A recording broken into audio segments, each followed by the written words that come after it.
বিরোধী দলের কি কোনো অসুবিধা হবে? এটা তো আপনারা জানেন ভালো কথা। এখন কংগ্রেস সিপিএম যারা, এটা ডুবন্ত জাহাজ,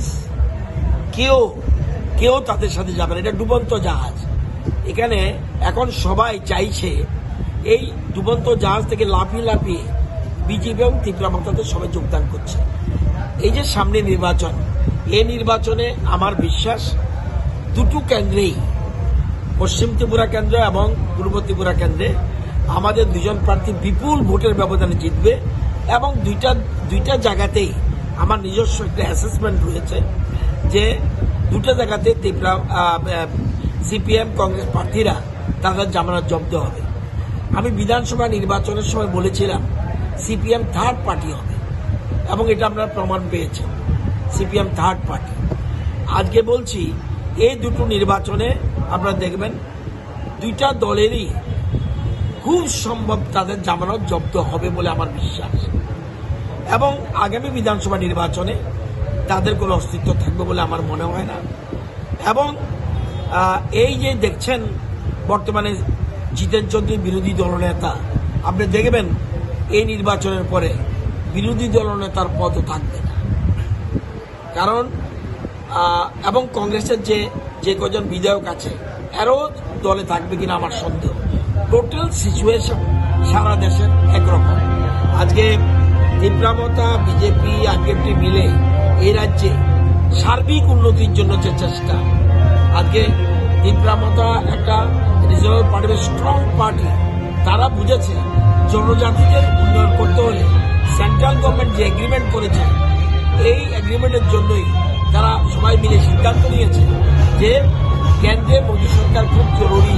এই জন্য আজকে আমরা সবাই ঐক্যবদ্ধভাবে সবাই বলছে বাম কংগ্রেস ছাড়ো, মোদী বলো। সবাই বলছে বাম কংগ্রেস ছাড়ো, মোদী বলো। এলো মূল কথা। সুতরাং আমাদের নীতিটা কি? বিজেপি, তীব্রামতা, আইপিএফটির নীতি হল বিজেপি, তীব্রামতা, আইপিএফটি নাই হোক রাজ্যনি তীব্রাসা বাই ওয়ানসারগ্ন থানচা। আর সিপিএম কংগ্রেস নাই হোক বিজেপি ওয়ানসা বাই তীব্রাসগ্নি সাকেট নানি।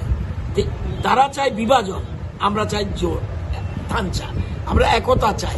আর সিপিএম কংগ্রেস চায় তাদের মধ্যে ডিভিশন। এটা অতীতও দেখেছি। আপনারা জানেন, আপনারা অনেকে যারা আজকে ক্যামেরা ধরেছেন ওই সময় জন্ম হয়েছে কিনা জানি না, ৮০ জনের দাঙ্গা কারা করেছে এটা রাজ্যবাসী জানে। সুতরাং এই ডিভিশন কেউ চায় না। তো আমরা আজকে আগামী দিন ত্রিপুরা সারা দেশের মধ্যে এক ত্রিপুরা, শ্রেষ্ঠ ত্রিপুরা হবে, এটা আমার বিশ্বাস।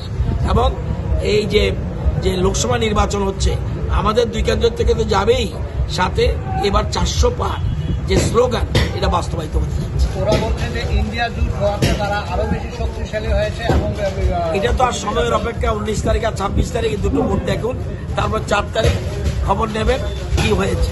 ওরা ভালো করে জানে। আজকে দেখেছেন সিমনা, বামটিয়া, মোহনপুর মিলে এরা ২৫টা আগরতলা থেকে ৩-৪ জন করে মারুতি গাড়ি করে ঘুরছে। এই জিনিস আমরা জানতাম। এই যে বলছি ডুবন্ত জাহাজ, কিচ্ছু নেই, জনসংযোগ কিচ্ছু নেই। আজকে চন্তাই দেববর্মা যদি থাকতো, আজকে চন্তাই দেববর্মা এই এলাকার কমিউনিস্ট পার্টির একটা বিরাট নেত্রী এবং ওনার আত্মীয় এখানে রয়েছে। আপনি জানেন এর জন্য চন্তাই দেববর্মা সিপিএম করেনি, কমিউনিস্ট পার্টি করেছে সত্যিকারের ডেভেলপমেন্টের জন্য। ওরা জীবনের শেষ প্রান্তে এসে খুব দুঃখ পেয়েছে যে বিশেষ করে সিপিএম এর বর্তমানে কোনো নীতি নেই, কংগ্রেসের কোনো নীতি নেই।